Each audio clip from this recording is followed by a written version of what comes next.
Luke 22, 1-13, ESV.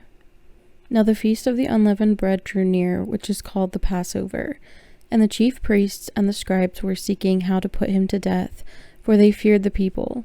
Then Satan entered into Judas called Iscariot, who was one of the number of the 12. He went away and conferred with the chief priests and officers how he might betray him to them. And they were glad, and agreed to give him money. So he consented, and sought an opportunity to betray him to them in the absence of a crowd. Then came the day of unleavened bread, on which the Passover lamb had to be sacrificed. So Jesus sent Peter and John, saying, Go and prepare the Passover for us, that we may eat it. They said to him, Where will you have us prepare it? He said to them, Behold, when you have entered the city, a man carrying a jar of water will meet you. Follow him into the house that he enters, and tell the master of the house, The teacher says to you, Where is the guest room, where I may eat the Passover with my disciples? And he will show you a large upper room furnished. Prepare it there. And they went and found it just as he had told them, and they prepared the Passover. Hebrews 4, 1-11 ESV. Therefore, while the promise of entering his rest still stands, let us fear lest any of you should seem to have failed to reach it. For good news came to us just as to them, but the message they heard did not benefit them, because they were not united by faith with those who listened. For we who have believed enter that rest, as he has said, As I swore in my wrath, they shall not enter my rest, although his works were finished from the foundation of the world.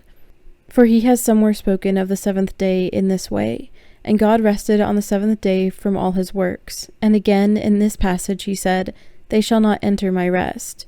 Since therefore it remains for some to enter it, and those who formerly received the good news failed to enter because of disobedience, again he appoints a certain day, today, saying through David so long afterward in the words already quoted, Today, if you hear his voice, do not harden your hearts.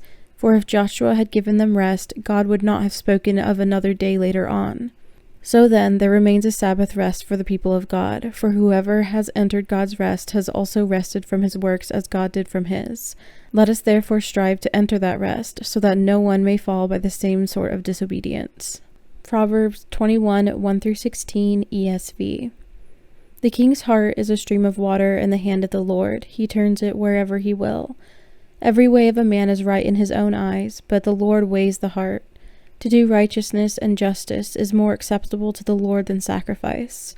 Haughty eyes and a proud heart, the lamp of the wicked, are sin.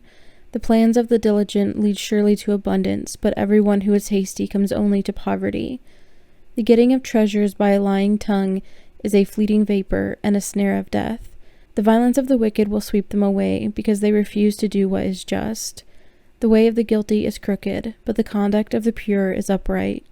It is better to live in a corner of the housetop than in a house shared with a quarrelsome wife.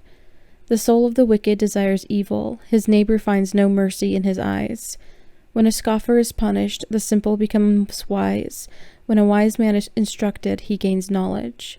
The righteous one observes the house of the wicked, he throws the wicked down to ruin.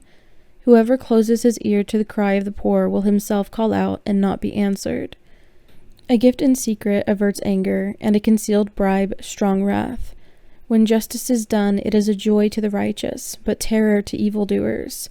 One who wanders from the way of good sense will rest in the assembly of the dead. Isaiah 14, 1-32 ESV. For the Lord will have compassion on Jacob, and will again choose Israel, and will set them in their own land, and sojourners will join them and will attach themselves to the house of Jacob.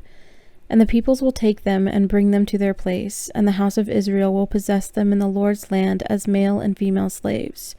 They will take captive those who were their captors, and rule over those who oppressed them. When the Lord has given you rest from your pain and turmoil, and the hard service with which you were made to serve, you will take up this taunt against the king of Babylon.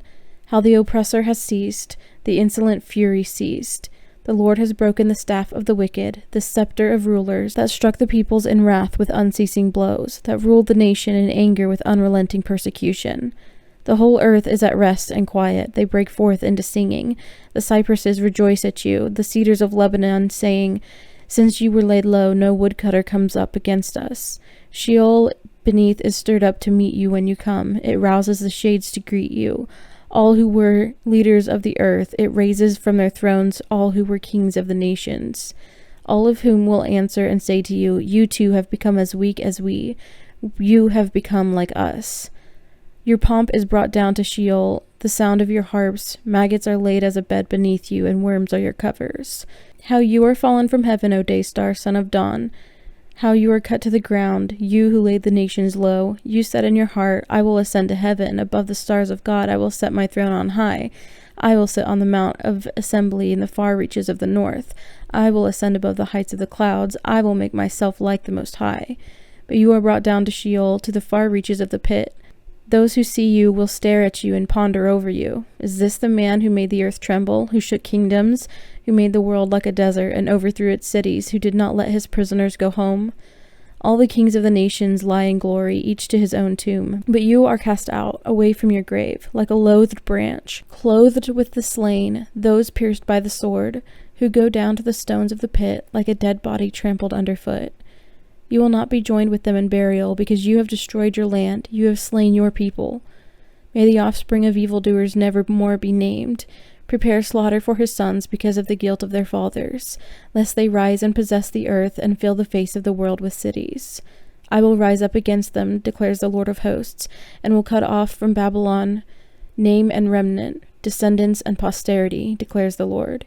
And I will make it a possession of the hedgehog and pools of water, and I will sweep it with the broom of destruction, declares the Lord of hosts.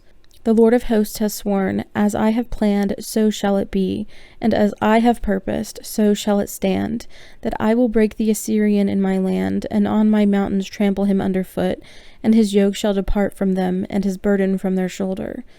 This is the purpose that is purposed concerning the whole earth, and this is the hand that is stretched out over all the nations.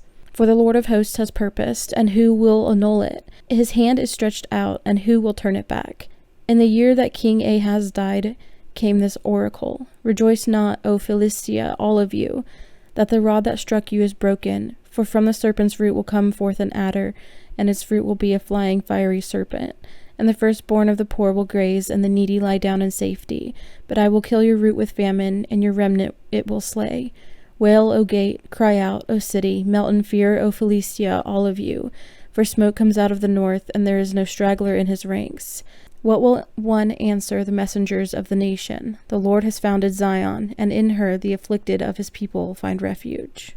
Isaiah 15:1-9 ESV. An oracle concerning Moab. Because Ar of Moab is laid waste in a night, Moab is undone. Because Kir of Moab is laid waste in a night, Moab is undone. He has gone up to the temple, and to Dibon, to the high places to weep. Over Nebo and over Medeba Moab wails. On every head is baldness, every beard is shorn. In the streets they wear sackcloth. On the housetops and in the squares everyone wails and melts in tears. Heshbon and Elealeh cry out. Their voice is heard as far as Jahaz. Therefore the armed men of Moab cry aloud, his soul trembles. My heart cries out for Moab. Her fugitives flee to Zoar, to Eglath-Shelishiah. For the ascent of Luhith they go up weeping. On the road to Horonaim they raise a cry of destruction. The waters of Nimrim are a desolation. The grass is withered, the vegetation fails, the greenery is no more. Therefore the abundance they have gained and what they have laid up they carry away over the brook of the willows. For a cry has gone around the land of Moab.